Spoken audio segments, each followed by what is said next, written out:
All right, so I gotta ask. I've seen all the videos, all the posts. Tell me about the Rockford Hall and how it all began. It all started with somebody had tagged me on Facebook for an ad that just had a really dark picture of a building that you can make out, maybe a Nomad and a 56 convertible. And it said that, a multitude of cars for sale and unbelievable amount of parts, but no price. And so I messaged the guy. I said, where are you located? He just said Illinois, didn't tell me where.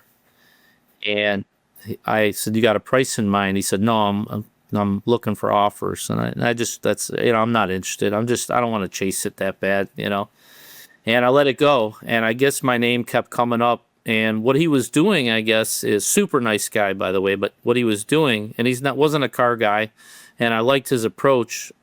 He started contacting YouTubers that do like barn finds, videos on collections and that sort of thing. And he was getting some leads here and there, but nothing panned out. And after about a year, he contacted me. He said, "Would you be willing to make me an offer? Or no, would you be willing to come and take a look at it?" I said, "Not until I have a price." So he finally gave me a price, and it was, I believe, a Thursday, and I was actually heading to Rockford for Saturday on some business. And I said, I'll be there Saturday morning. Yeah, it worked out really good. And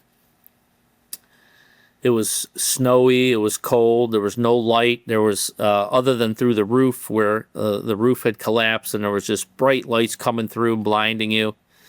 And I'm like, where do you go? He's like, well, you got to climb up on the cars. And I said, I don't want to climb on these cars. I mean, what am I, stand on a roof? He goes, yeah, that's what we've been doing. And I look, and all the Nomads, all the wagons have crushed roofs.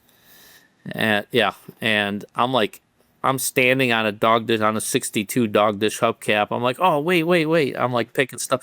He goes, yeah, you're the kind of guy that needs this place, because everybody that comes in here is just stepping on trim and doing this and doing that. So I said, let me give it some thought. And he contacted me Sunday night, and he said, so what do you think? I said, I'm going to pass. And he said, how come? I said, it's just not enough return on the amount of work and the price. And he said, is there a price where we can make a deal?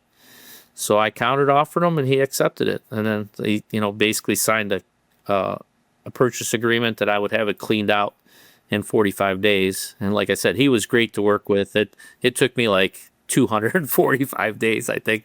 We spent 20 days there. It was 8 days of traveling and 20 days of um of actually working in the building. So we made 4 trips, 4 guys, 4 times, 4 days each trip, with 2 days of traveling for each trip. So So, how far is Rockford from Ohio? it's a 1 day trip there and a 1 day trip home. Full day, yeah. It's 440 some miles. You didn't get this from the original purveyor of these parts and cars, you got it from someone else. Yeah, he was just a real estate investment guy, and I don't know how he bought the building. I don't know if it was a tax sale or what. We didn't really get into that, but yeah, he bought the building and the contents. So, this guy gathered all these parts and all these cars, and then someone else ended up with the building. The only thing I know is what was told to me by random people that had either stopped up there while we were there. Like I said, we spent 20 days there, so we met a lot of people. And just people contacting me that knew him. So I've never talked to the guy. I've never met him. But yeah, he's still alive. I guess he was our first or second trip was a couple days after the big swap meet up in Wisconsin. They said he was up there buying stuff. Just let's go with 4 guys and 2 trailers and see what we can come up with. So we didn't have any equipment. We didn't have any connections for getting equipment. We just showed up, and we got super lucky. We got in on a Sunday night. We were getting ice in the morning, ice and water at the gas station, and as we were pulling out, this guy pulls in with a skid steer to get fuel, and he said, "Hey, am I in your way?" We're like, "No, we're pulling out." And he's like, "Oh, okay." And then I go, "We should ask that guy if we could use that skid steer." So we're like, "Hey, you know anybody that rents one of those?" And he said, "What do you need?" So, "Well, we're just down Power Road right here, and we're trying to get some cars out of a building." And he goes, "Oh, I know exactly what building that is. I'm just down the street. I've got a landscape company." He goes, "Let me fill up and I'll come see what you need." And what a great guy, man. He hung out almost every day we were down there. He'd get his crews going, and he stayed down there with us and helped us get all 28 cars out. Without him, it would have taken us another 20 days. What a classic Midwest story. You meet this guy. He just happens to know where the building was and ends up helping you. That's amazing. Yeah, super guy. Yeah, super guy. You guys got a lot done in not a lot of time. My guys wanted to get everything loaded and out of there as quick as possible. We were throwing away, it was a shame, but we were throwing away a lot of, he must have had 1,000 bumper jacks and bases and stuff like that. And I know they're worth money, but there was just no way I could have brought them all back. So we had 5 20-yard dumpsters of scrap metal and three or four 15-yard dumpsters of garbage. This guy he kept everything, old lifters, old exhaust systems. He kept absolutely everything. So what was this guy's deal? How did he find all these parts? How did he acquire all these cars? How did this all happen? So what I was told is, again, this was all secondhand information that I haven't verified with the guy because I've never spoke with him. But from what I understand, he came from a wealthy family and didn't have to work. And he was really knowledgeable on part numbers and parts. And he would just he knew where all the junkyards were, and he would go and just pull parts off. There was hundreds, and I would say maybe into the thousands of radiator caps and gas caps, and he just kept everything. And they said he visited a lot of swap meets, and I don't know about dealerships. Somebody said he did have a lot of parts, I guess, at his house. And somebody even sent me some pictures, and they all look new. So you loaded up 28 cars and brought it back to Ohio? No, I sold 2 while I was there, and I junked 1. So 25. I brought 25 back. So are you fixing any of these up and getting them ready to go, or what's the deal with these cars? No, I don't have any time for that. Everything is as is. Each car was completely full of parts, top to bottom. So we've pulled parts out of some of the cars. Obviously, the ones that we've sold and a few others we started getting parts out of. But some of the cars are still full of parts. We haven't even emptied them out yet. Yeah, what's really fun is I've seen some of the posts where you're picking up random parts and going, "What is this?" And guys are saying, "Oh, that's from a '62 Impala, blah blah blah." Yeah. Oh, it's super helpful. Yeah, we've figured out a lot of parts and put pricing on some of them too. So yeah, we're doing pretty good. We're only listing maybe 60, 70 items a week on eBay, and we're probably selling 8 to 15 items a week on eBay. So eventually, once we get into the, thousands of items, we should be doing pretty good.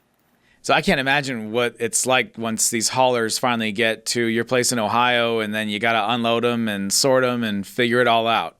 Yeah, I'm real lucky. One of the mechanics here, his son was off for this, high school kid was off for the summer. So him and some other high school kids unloaded all the trailers. They boxed everything up in crates and put them away. We've got big containers here, and so everything was put on a pallet in a box or crate. And now all we do is open a container, go in with the forklift, pick out one box, give it to our eBay guy, and once that box is done, then we just get them another box. It kind of reminded me a lot of the Lambrecht auction that happened in Pierce, Nebraska, where that Chevy dealership only sold new cars. So if you traded in a used car, they wouldn't sell it. They would just throw it out to a field and let it rot. And they were selling, brand new cars that were from the 60s. Did you end up going to that? I did not. I watched it live on TV. I was bidding on some stuff from my computer. So the building where your parts and cars were stored, they had some issues with the roof, right? Because a lot of water leaked in and some of these parts got damaged. I guess the weight of the snow. I mean, the building was dilapidated from what I understand. He bought it, I think, in the late 70s or early 80s. I was told it was a graduation gift from his parents. Again, this is just one of the locals that came by that said that he was friends with the guy. And I guess once it got full, he just quit going there. I guess there was 32 cars outside or 30 some cars outside too, that the new owner took to another location, had an auction and sold those. Again, my mind goes back to the logistics of this, figuring out what goes where, how to get these parts out, where they were going, what trucks they were going in, how you're going to get the cars back. Blows my mind. Well, the first trip, like I said, we were just winging it, and so we brought 2 trailers. We didn't really bring any equipment, and so we were kind of loading the trailers where, we don't want this trim getting. I'm finding 62 Bel Air side trim, and I'm like, okay, I can't put this in a trailer because who knows when I'll get back to it, so let's put that in the truck. And we just weren't prepared for the trip home, so I think we had a lot of wasted space coming home. But the first 2 trips were really about getting the cars home more so than the parts. But by the second trip, we got it figured out. We had brought pallets with engine crates that were flipped upside down. So like a new GM crate engine comes on a crate, and then it's got like a wooden box over the top of it with cardboard. When you take that box off and flip it down, it makes like a nice holder crate.